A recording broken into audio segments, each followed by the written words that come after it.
দাদা, কি অবস্থা? কি অবস্থা? বেচা কিনা কিরকম চলে? নাম কোন যাইতে রইছেন ইজে মাল হাইছেন এই দিনে মাল হাইতাম ন।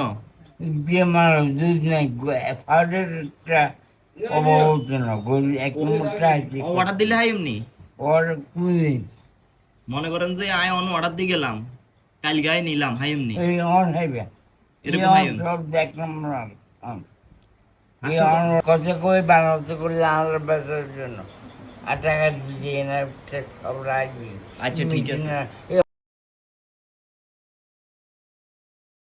খাঁটি গরুর দুধ দিয়ে বানানো, স্বাদে, গ্রানে আর টেক্সচারে একদম আলাদা। আর তাই চলে এলাম সকলে পরিচিত প্রায় 60 বছরের পুরনো হাজিরপাড়া কিরণ সাহার বিখ্যাত মিষ্টির দোকান। এই দোকানের নাম শুনেনি এমন মানুষ লক্ষ্মীপুরে খুব কমই আছে। শুধু আমাদের এলাকাতেই না, এই নাম ছড়িয়ে পড়েছে পুরো জেলা, এমনকি দেশের বাইরেও কিরণের মিষ্টি এক নামে পরিচিত। এই দোকানের সবচেয়ে চমকপ্রদ বিষয় হলো এখানে এখনো কিরণ সাহা নিজেই মিষ্টি তৈরি করে, আর তার দুই ছেলেও বাবার সঙ্গে মিষ্টি বানানোর এই ঐতিহ্য হাত লাগিয়ে রেখেছেন।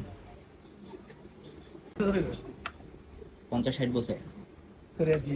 হ্যাঁ, সবাই আমরা নিজেরাই কাজ করি, কোনো আউট কোনো কর্মচারী নেই, নিজেরাই হয়। অর্ডার নিয়ে আগের দিন বেশি নিলেও আগের দিন বলতে হয়, একদিন বলতে হয়। আজ ডেলি অর্ডার ডেলি। এই দোকানের ইতিহাসটা কিন্তু 1-2 দিনের, দাদার আমল থেকেই চলে আসছে এই মিষ্টির জাদু। তবে একটা বিষয় জেনে রাখা ভালো, আপনি চাইলে হুট করে এসে মিষ্টি কিনে নিয়ে যেতে পারবেন, কমপক্ষে একদিন আগেই অর্ডার দিয়ে রাখতে হয়। তাছাড়া দেশের সাম্প্রতিক অবস্থা অনুযায়ী দ্রব্যমূল্যের অস্বাভাবিক অদ্যগতির কারণে আগের চেয়ে একটু বাড়িয়ে এখন প্রতিটি মিষ্টি 20 টাকা করে বিক্রি হচ্ছে। তবুও মানুষের ভিড় কমে না, বরং দিনে দিনে যেন কিরণের মিষ্টির প্রতি মানুষের টান আরো দ্বিগুণ বাড়ছে। তাই দুপুরের পর অথবা বিকেলের নাস্তা কিংবা হালকা আড্ডার সঙ্গী করতে চাইলে বন্ধু বান্ধব নিয়ে একবার ঘুরে আসতে পারেন হাজিরপাড়ার কিরণ সাহার দোকান থেকে। স্বাদের দিক থেকে এই মিষ্টি আপনাকে একবার বারবার টান, এটা আপনাকে নিজেই এসে বুঝে নিতে হবে।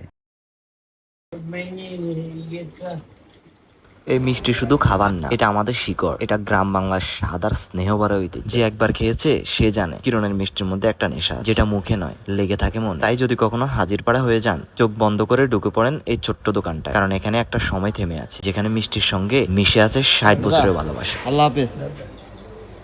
আল্লাহ হাফেজ, যাই কেন দোয়া করে দেন। আরে